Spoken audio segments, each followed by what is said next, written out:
Hoy les voy a estar hablando de una presencia y tres corazones diferentes. Una presencia, que con mayúscula porque estoy hablando de la presencia de Dios, y tres corazones diferentes. Mire, los tiempos cambian, ¿verdad? Las ideas cambian, las culturas, las modas. Hoy está la moda esa de los pantalones rotos, que yo cada vez que veo los pantalones rotos, yo de pequeño se te rompía el pantalón y te da vergüenza salir a la calle. Y encima tu madre te ponía un cacho parche, aquello que era más feo todavía, porque no se parecía a nada. ¿Alguno se acuerda de eso? Y yo decía, yo he cogido tanta fobia a aquello, que ahora cuando veo a la gente con los pantalones rotos me da por darle €1, me quedo que están mendigando, yo tomo €1. Pero no, es la moda, las modas cambian, ¿qué vamos a hacer? Es así. Pero el corazón del hombre, a lo largo de todas las edades y todas las épocas, sigue siendo el mismo, tiene los mismos anhelos, las mismas ilusiones, las mismas tendencias están dentro de toda la humanidad. Por eso la Biblia habla de experiencias de hace aún 3000 años, fueron vividas hace 3000 años, como la que voy a compartir hoy. Y si reflexionamos y miramos adentro, a veces podemos tener ese mismo corazón, esa misma tendencia, esa mismo que afectó a aquella generación hace 3000 años, casi nada. No estaban todavía los teléfonos móviles hace 3000 años, ¿no? Ni internet. Los teléfonos móviles eran como antiguamente, con un hilo te ponías de lejos. Yo creo que en esa época ya estaban los teléfonos móviles. Y les voy a estar hablando hoy de tiempos del profeta Elí, aproximadamente del año 1150 antes de Cristo. Fíjese, 3000 años. Y la presencia de Dios en este tiempo estaba en medio de su pueblo, como hoy está en medio del pueblo de Dios. Pero en aquel tiempo se manifestaba a través del arca del pacto. Alguna vez he hablado del arca del pacto, era el símbolo de la manifestación en la tierra de la presencia de Dios. Podemos hacer un símil, como el día de hoy. Y en primer lugar, el diseño del arca era como el diseño de Dios para nosotros. ¿Usted sabe que fue diseñado por Dios? Había un diseño del arca de Dios, como el diseño de nuestra vida. Usted sabe que fue diseñado por Dios y fue diseñado para brillar, fue diseñado para bendecir, fue diseñado para la manifestación del Espíritu de Dios sobre su vida. Fuimos diseñados para algo maravilloso. Era como el arca del pacto. El arca fue hecha de materiales preciosos, oro, acacia, como nosotros. Usted sabe, mira el que está a su lado, míralo así, mire a los ojos, mire qué ojos más bonitos que tiene. Hemos sido hechos con materiales preciosos. La sangre, los tuétanos, las neuronas, todo, maravilla, ¿no? Más precioso que el oro. Mi esposa tiene unos ojos preciosos, tan bonitos como los míos.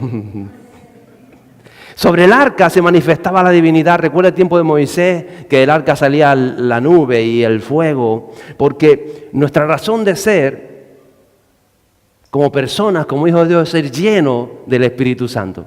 La presencia de Dios. Y por supuesto el arca tenía un lugar único y especial, estaba allí en el tabernáculo. Nosotros tenemos un lugar en el mundo, en la sociedad donde vivimos. No somos fruto del azar. Ni siquiera el lenguaje que tenemos, el idioma, el español. Todos hablamos español. Alguno habla canario como yo, pero bueno, más o menos español, nos entendemos, ¿verdad? No es fruto del azar. Es el resultado, en primer lugar, de la intervención divina. En segundo lugar, de las decisiones de tus progenitores, de tus padres, de tus abuelos, de tus bisabuelos, de tatarabuelos, de personas que nunca has conocido. Pero ellos tomaron decisiones hace 100, 200, 300, 500 años y por eso estás tú aquí hoy. Fíjese hasta dónde llega esa soberanía divina. Y en tercer lugar, de las propias decisiones que nosotros tomamos. Yo decidí venir hoy, ¿verdad? ¿Usted decidió venir hoy? Y aquí estamos. Somos el resultado de nuestras decisiones. Es así. Hoy les quisiera hablar de 4 personajes que en el transcurso de su vida tuvieron exactamente el mismo llamado, la misma misión, el mismo propósito que tiene usted y que tengo yo. Era velar, cuidar, mantener y extender la presencia de Dios en la tierra en medio de la sociedad donde a ellos les tocó vivir y a nosotros nos ha tocado vivir. Porque sabe que usted y yo hemos sido invitados, hemos sido llamados, tenemos la oportunidad de en medio de nuestra generación traer la maravillosa presencia del Espíritu Santo, portar en nuestro interior para afectar en muchas vivencias toda nuestra línea genética. Quizás usted es el primero de toda su línea genética que tiene la oportunidad, el llamado de Dios, de tener esa presencia del Espíritu Santo en su interior? Yo no lo sé. O quizás usted ha heredado, sus padres eran creyentes, cristianos, y ha heredado todo esto. Algunos como yo tuvimos el privilegio de bautizarnos con nuestros padres. Nos bautizamos allí, me acuerdo, con mi hermana, y estuvimos hace tiempo atrás. Pero déjame decirte que la mayor oportunidad que vas a tener en tu vida, la mayor invitación que va a venir sobre tu vida, es que hayas sido llamado para que en tu interior recibas la presencia del Espíritu Santo. Esa es la mayor invitación que puede tener un ser humano. Que dentro de nosotros more la esencia misma de Dios. Diga conmigo, bienvenido Espíritu Santo. ¿A dónde viene el Espíritu Santo? Al arca de nuestras vidas, a nuestro corazón. Qué maravilloso. Y poder llevar esa presencia real, única, maravillosa, divina, esa presencia de santidad y que afecte todas las áreas de nuestra vida. Eso es maravilloso. Y por supuesto, las vidas de los que nos rodean, porque es a ellos a los que Jesús llamó el prójimo, afectar la vida de aquellos que nos rodean. Entonces, lo más grande a lo que puede aspirar una persona es ser llena del Espíritu Santo. Es nuestra condición, ¿lo sabía?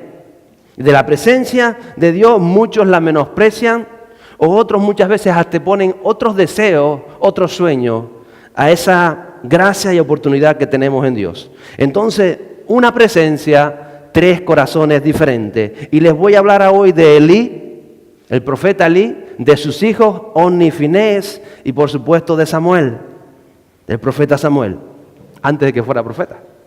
Elí era un sacerdote profeta que nació con una misión específica. Ya le digo, era guardián, depositario, portador, responsable del arca del pacto. Tenía que velar por ella, tenía que velar por la presencia de Dios en la tierra. Dile a que está a tu lado, vaya, como tú.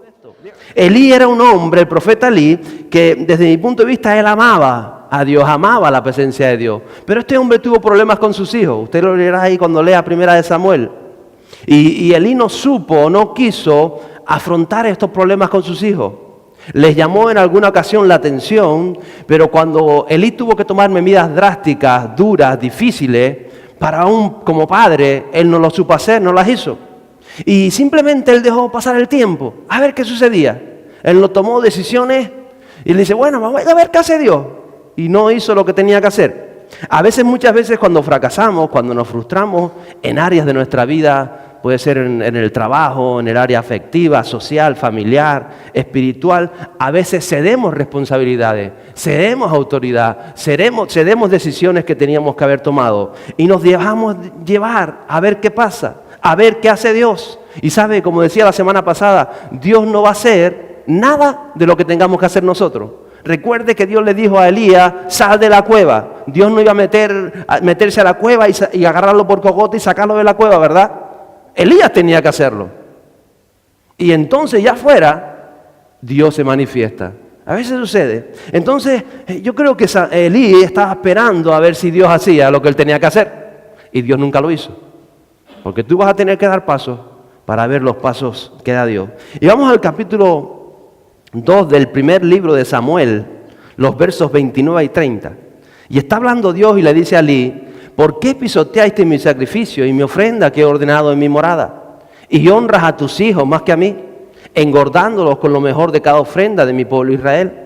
Por tanto el Señor, Dios de Israel, declara, ciertamente yo había dicho que tu casa y la casa de tu padre andarían delante de mí para siempre. Pero ahora el Señor declara, lejos esté esto de mí, porque yo honraré a los que me honran y los que me menosprecian serán tenidos en poco.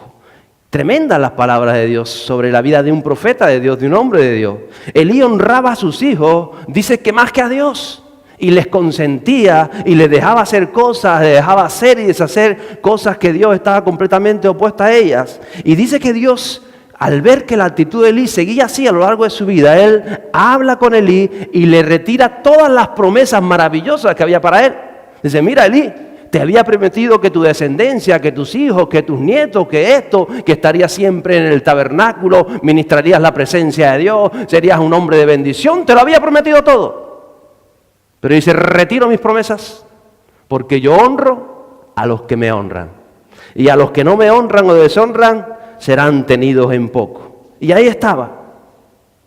Nunca menosprecie al Espíritu Santo, porque es lo más grande de Dios. Tienes que honrar a Dios en tu vida. Por encima de todo y por encima de cualquier otra cosa, el Espíritu Santo es real, no es una religión, es una persona real. Y tiene que ser honrada en tu vida y a tu alrededor. Porque si no, todas las promesas que están en esta maravillosa palabra para la vida de aquel que deshonra al Espíritu Santo, serán tenidas en nada, en saco roto. Y la cosa es que a veces nos creemos que siguen siendo vigentes cuando estamos desplazando al Espíritu Santo. Ahí estaban sus hijos, Ofni y Finés, los hijos de Elí. Tenían el mismo llamado que el padre, una misión, un linaje sacerdotal. Eran un modelo para el pueblo, como usted y como yo. ¿Sabe que somos un modelo? Que somos linaje sacerdotal. Se lo digo dónde está. Bueno, se lo vuelvo a decir. Primera de Pedro 2:9. Vosotros sois linaje escogido. Se lo acabo de leer, se olvidó. Bueno, sigo. Real sacerdocio, nación santa, pueblo adquirido ¿por quién? Por Dios. A veces pensamos que estamos hablando de religión. Estamos hablando de vida, estamos hablando de Dios, estamos hablando de nosotros. Entonces tú, como parte del pueblo de Dios, eres, diga, sacerdote. Qué guapo. No se vaya a poner aquí ahora eso blanco. Si se lo quiere poner, se lo pone, no pasa nada. Pero dice la palabra de Dios que todos los hijos de Dios somos linaje escogido, real sacerdocio, nación santa. Pero, como en aquella ocasión, a veces nuestros corazones no se ajustan a la voluntad de Dios, a lo que a Dios agrada. Primera de Samuel, capítulo 2, verso 12. Dice que los hijos de Elí eran hombres indignos, no conocían al Señor. Y yo me preguntaba, Señor, ¿por qué dices que no te conocían? Si ejercían el sacerdocio, si cumplían los ritos, si hacían los sacrificios de los animales, si presentaban sus ofrendas, si celebraban las fiestas del pueblo año tras año. Pero dice que no lo conocían. Ellos tenían los rollos, la palabra y la leían al pueblo. Pero dice que no lo conocían porque su corazón era ajeno al corazón de Dios. Y esto no trata de intelecto solamente, va mucho más allá. El verso 17 también de ese capítulo 2 dice: el pecado de los jóvenes era muy grande delante del Señor, porque los hombres menospreciaban la ofrenda del Señor. Es increíble. En aquel momento la ofrenda eran de sacrificios de animales. Hoy es otra ofrenda completamente diferente. Pero nunca menosprecie su ofrenda a Dios. Recuerde Caín. Fue el fruto de su ofrenda lo que impidió que Dios pudiera bendecirlo. Realmente es en la ofrenda donde revelamos nuestro corazón. Y no somos conscientes de ello, pero es así. Ofni y Finés vivían como les apetecía. Iban al culto. Dice la palabra de Dios que iban a la vigilia. Tenían a su disposición el arca del pacto. La presencia misma de Dios estaba a ellos. Habían sido llamados para protegerla, para cuidarla, para atesorarla. Pero se aprovechaban de la bondad y de la gracia de Dios. Menospreciaban ese privilegio. El privilegio del Espíritu Santo. El privilegio que le había otorgado Dios de vivir en su presencia. El capítulo 2, los versos 22 a 24 dicen: Elí era ya muy anciano. Oyó todo lo que sus hijos estaban haciendo a todo Israel y cómo se acostaban con las mujeres que servían a la entrada de la tienda de reunión. Y les dijo: ¿por qué hacéis esto? Las cosas malas que oiga hablar de todo este pueblo. No, hijos míos, porque no es bueno. El informe que oigo circular por el pueblo del Señor no es bueno, no es bueno. Se trataba de la presencia de Dios. Y el padre dice: no hagan eso, no hagan eso, no hagan eso. Y dice que el pueblo veía la actitud de esos hombres, de los hijos de Elí, que habían sido llamados para cosas grandes, que habían sido llamados para mantener la presencia de Dios, que habían sido llamados para ser investidos con el poder del Espíritu Santo, como dice Pentecostés. Y dice que el pueblo dice: si estos, que son los que son llamados a esas cosas, viven así, ¿cómo voy a vivir yo? Ellos me imagino que decían: si estos son los escogidos para vivir cosas grandes, si hablan de un evangelio, si hablan del Espíritu Santo, y están viviendo peor que yo. Por eso el creyente tiene que ser lleno de los frutos del Espíritu Santo. Porque a veces hay creyentes que están hablando y el Señor es bueno y recibe al Señor en tu corazón. Y yo para tener un Dios así, mejor me quedo como estoy. Porque son personas amargadas, tristes todo el día, no levantan cabeza. Te quedas como estás. ¿Qué evangelio vas a presentar? El que estás viviendo. Y hay personas que, yo he tenido a veces personas que decir, no le voy a decir a aquel que el otro es cristiano, porque va a pensar que todos somos así. Porque no son modelos de nada. Son modelos de lo que no tienes que hacer. Y eso es lo que estaba pasando en la vida de Finés, de Ofni, los hijos de Elí. Y el pueblo era consciente de ello. La pregunta es, ¿cómo estás viviendo tu vida? ¿Eres un modelo? Las personas que te rodean dicen, hombre, yo quiero ser como este. O por lo menos parecerme un poco en esto y en esto. ¿Seremos así? ¿Viviremos así? ¿Qué presencia es la que está en tu interior? ¿Será la presencia del Espíritu Santo? Y por supuesto está el corazón de Samuel. Era hijo de una mujer estéril, ¿sabe? Era hijo de una mujer estéril, pero nació. ¿Era estéril o nació? Diga, eso se llama milagro. Diga, milagro. Milagro. Porque es un milagro nacer del Espíritu Santo. Se lo dijo Jesús a Nicodemo. Hay que nacer de nuevo. Es un milagro de Dios.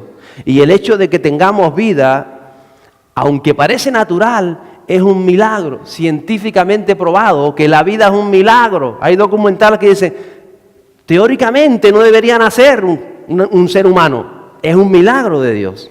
Y entonces lo que tú y yo hagamos con ese milagro que se llama vida, marcará tu vida, la de tu casa y de tu generación. Mírale al que está a tu lado, míralo. Dile, eres un milagro de Dios. Yo no sé si es feo, guapo, simpático o antipático, no lo sé. Pero la vida es un milagro de Dios. ¿Qué hacemos con ese milagro? A veces queremos milagros, que Dios haga milagros en nuestra vida. Pero ¿qué estamos haciendo con este milagro? Que es la vida. ¿Qué estaremos haciendo con él? El capítulo 3 de 1 de Samuel, el verso 1, dice que el joven Samuel servía al Señor en presencia de Elí y la palabra del Señor escaseaba en aquellos días. Las visiones no eran frecuentes. Había como un tiempo que parecía que Dios había enmudecido. No hablaba a los profetas, no se manifestaba al pueblo, había escasez de la palabra de Dios. Pero aún así, dice que este joven Samuel servía en presencia de Elí. Y el verso 3 de ese capítulo 3 también sigue diciendo, cuando la lámpara de Dios aún no se había apagado y Samuel estaba acostado en el templo del Señor, donde estaba el arca de Dios. Mire, Samuel amaba tanto la presencia de Dios, amaba tanto esa presencia, que dormía cerca del arca del pacto, que era el símbolo de esa presencia de Dios. No conocía, dice, la voz de Dios, pero le buscaba. Es más, cuando Dios se le revela, que lo llama 4 veces, Samuel, Samuel, lo vuelve a llamar así hasta 4 veces, él no conocía la voz de Dios, pero aún seguía buscando a Dios. Hay muchas cosas que usted no va a entender de Dios, que usted no conoce de Dios, pero busque el Espíritu Santo, porque Él ama a aquellos que lo buscan. Y él tenía esa intimidad con Él. No conocía la voz de Dios, pero vemos a Samuel siempre atento, aprovechaba cualquier oportunidad para poder servir. Él era respetuoso con Elí y aprendía de ese profeta de Dios, de Elí. Y cuando Dios lo llama, sigue el consejo de Elí y responde a Dios, heme aquí, háblame Señor. Y Dios le habla, porque Dios ve el corazón de Samuel. No solo deseaba la presencia de Dios, sino estaba dispuesto Samuel y determinado a permanecer en la voluntad de Dios. Era servicial, humilde. Samuel podía haber criticado a Elí, podía haber dicho, mira tú el viejo, no le hace caso ni sus hijos, ¿le voy a hacer caso yo? Podía haberle dicho, mira, pues yo voy a hacer como estos dos. Si estos que son los hijos legítimos están así, pues yo.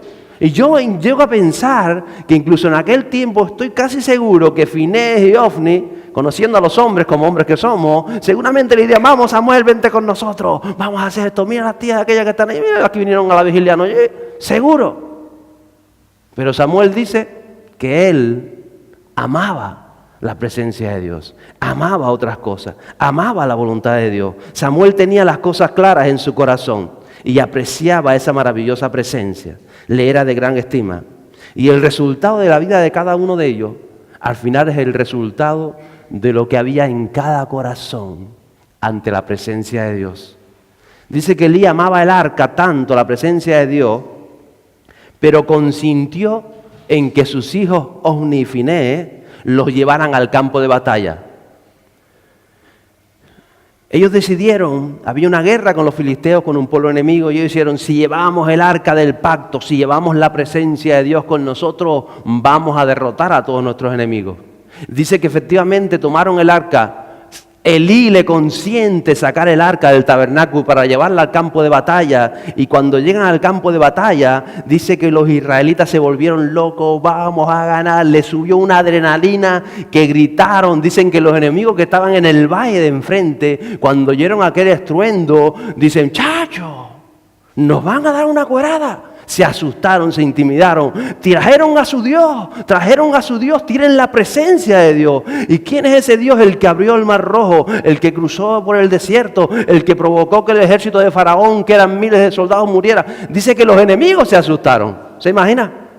Y los israelitas pues se envalentonaron. Tenemos el arca del pacto. Dígale que está a su lado, tenemos la presencia de Dios, dígaselo, tenemos la presencia de Dios. Y salen a la batalla. Y dice que los enemigos diciendo, hombre, aquí ya ni nada que hacer. Vamos a echarle candela a esto y lo que Dios quiera. Pero con toda nuestra fuerza, porque si trajeron a su Dios, estamos perdidos.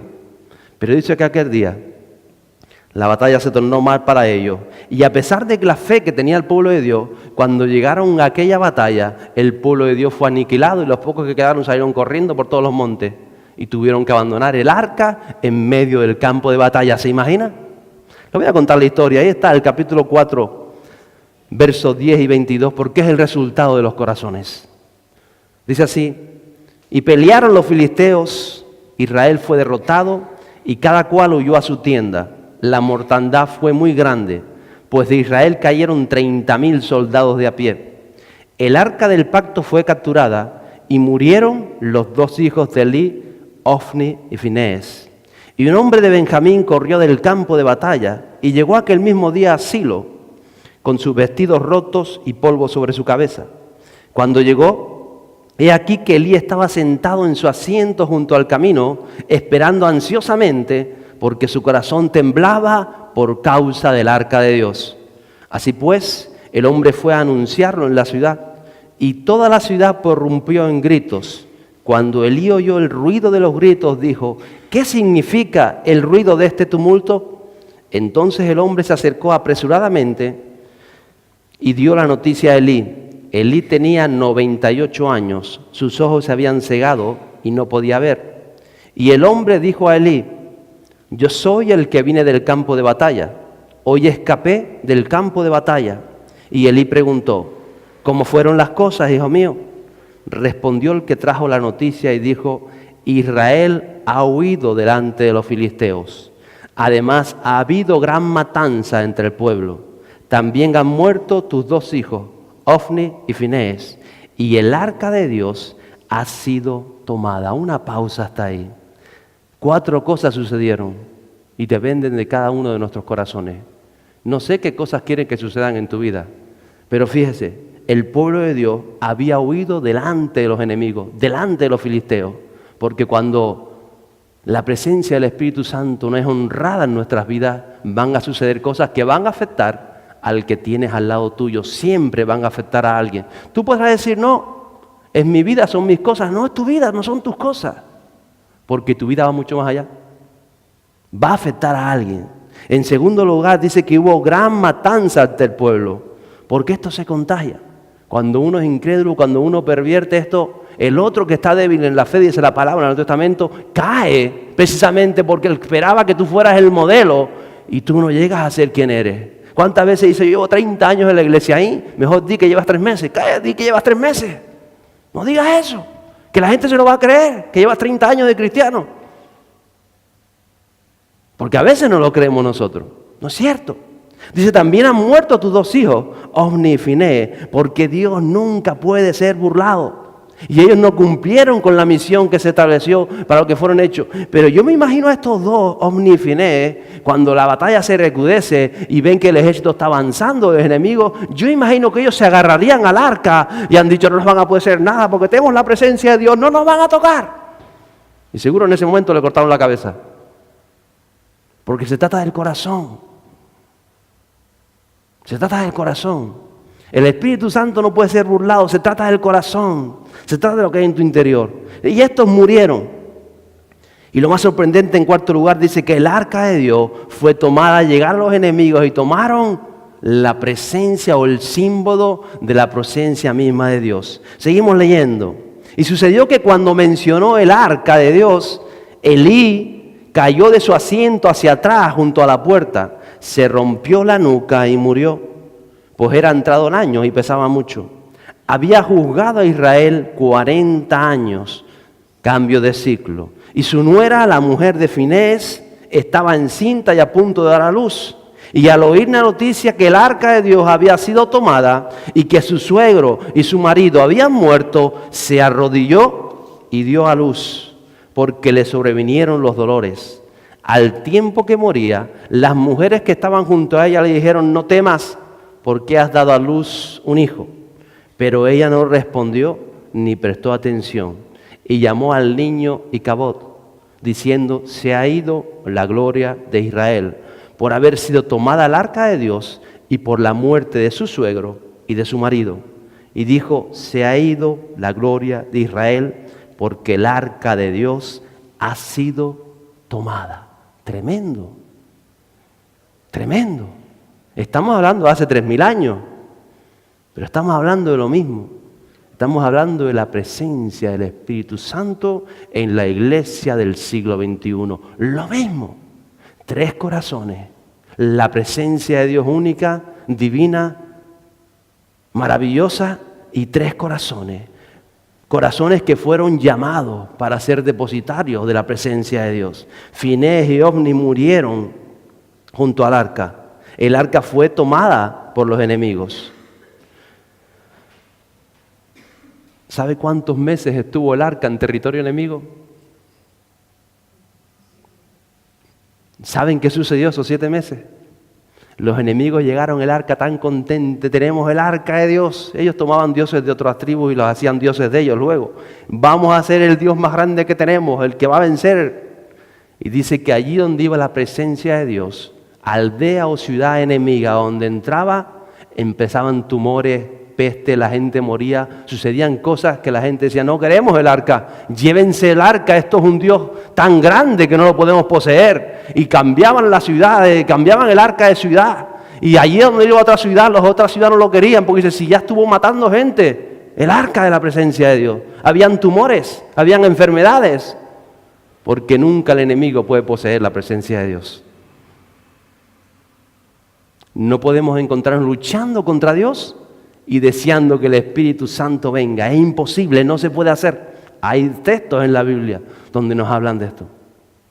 Y por eso es que Jesús murió, para que podamos tener ese arrepentimiento y que nuestro corazón pueda ser afín al corazón de Dios. Mire, lo más sorprendente de Finés y de Ofni, que ellos provocaron la ruina de su familia. La mujer de Finés muere. El hijo, cuando nace, le ponen ese nombre casi maldito. La presencia de Dios ha salido. Heredó maldición ese niño a causa de sus padres y de todo el linaje genético. Porque somos así muchas veces. Yo me pregunto: Señor, ¿pero por qué somos así? Con lo maravilloso que es amar tu presencia. Es lo más maravilloso que hay. Es el mayor llamado que puede tener alguien. No es a ser rico, no es a tener 70 chiquillos, no es a tener un crucero, no es a ser el presidente de este país o el presidente de Europa. No es el mayor llamado, la mayor oportunidad que tenemos en la vida como hombres y mujeres de Dios. Es que el Espíritu Santo llene nuestro interior. Es ser portadores de la presencia de Dios. Y no solamente serlo, sino extenderla allí donde nos movemos. Eso es lo más grande que puedes aspirar en tu vida. A ser lleno de la presencia del Espíritu Santo. No hay nada mayor. Tú crees que hay otro sueño. Está bien. Hay muchos sueños. Pero nunca dejes de buscar la presencia del Espíritu Santo de Dios, porque es lo que te va a abrir las puertas a todo lo demás. Aquí habían varios corazones. Corazones como los de Ofni y Finés, que juegan con lo sagrado, que menosprecian al Espíritu Santo, que se vuelven religiosos. Fue lo mismo en tiempo de Jesús, 1000 años después. Entra Jesús con su santidad y es despreciado por aquellos precisamente que se acercaban y eran religiosos. Sigue pasando hoy en día. Hay corazones que juegan con lo sagrado. Y Dios te permite jugar un tiempo. Como Ofni y Finés jugaron a que ellos tenían la presencia de Dios. Jugaron a que ellos podían jugar con Dios. Jugaron con el Espíritu Santo.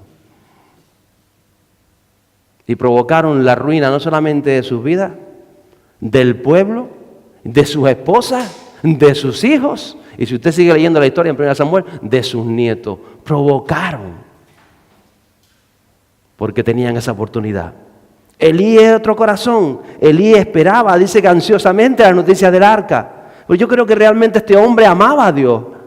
Porque su corazón, dice la palabra, que temblaba por causa del arca. Pero su preocupación por el arca, por la presencia de Dios, no lo llevó a tomar determinaciones importantes en su vida. Este hombre tenía que haberle dicho: hijo, ustedes no se llevan el arca de aquí, el arca se queda en el tabernáculo, porque el arca es sagrada y ustedes están viviendo de una manera. Aquí se queda el arca, pero no lo hizo. Cedió ante sus hijos, ante la adulación, ante es que son mis hijos, ¿qué les digo? Que no.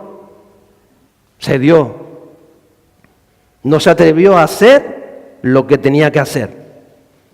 Entonces, amaba a Dios por un lado, pero no se determinó a cumplir la misión para la cual había sido establecido. Mientras yo viva, la presencia de Dios se queda en el tabernáculo. No. Bueno, llévensela. Miren, tengan cuidado. No. Una vez que cedes, el enemigo te atrapa. Elí cedió y ya quedó atrapado. Precisamente por aquello yo espero verlo en la eternidad a Elí, porque él amaba la presencia de Dios. Cae en ese momento y muere. Tremendo, ¿verdad? Otro tipo de corazón que ama, quiere de Dios, pero que no toma determinaciones en su vida. No toma decisiones. Verdaderamente no vela por la presencia de Dios. La deja escapar la presencia del Espíritu Santo. Y por supuesto Samuel, que está 7 meses alejado del arca, porque el arca busca estar cerca de aquel morador, de aquel que lo busca. Un corazón que ama, que busca, que aprovecha cada oportunidad de vivir la presencia del Espíritu Santo y permanece en su voluntad. Recuerde que es la vida de Samuel, o Dios a través de la vida de Samuel, la que transforma todo el reino de Israel. Y las cosas son diferentes. Es Samuel el que produce que en Israel se produzca un avivamiento espiritual en los tiempos de David. La vida del creyente tiene una razón de ser. Tú tienes una razón de ser. Tú tienes una misión. Tú tienes un propósito por encima de cualquier propósito. Yo sé que tú crees que tu propósito es que tus hijos, que tu padre, que tu suegro, que tu trabajo. Y eso está bien. Son propósitos buenos. Son sueños de Dios, si son para edificación. Pero por encima de todas las cosas, hay un propósito personal e individual para tu vida. Y es traer la presencia del Espíritu Santo allí por donde tú caminas, allí por donde tú transitas. Y si logras eso, has provocado lo que Dios quería hacer en tu vida. Y por eso hay que buscarlo en tu casa, en tu hogar, en tu trabajo, entre tus amistades. Que el Espíritu Santo impacte otras vidas a través de esa presencia que está dentro de ti. ¿Anhelan la presencia del Espíritu Santo? ¿Cuántos anhelan la presencia del Espíritu Santo?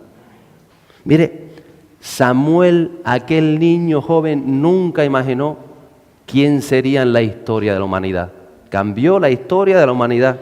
Él nunca lo imaginó. Como dice ese verso que tenemos ahí pegado.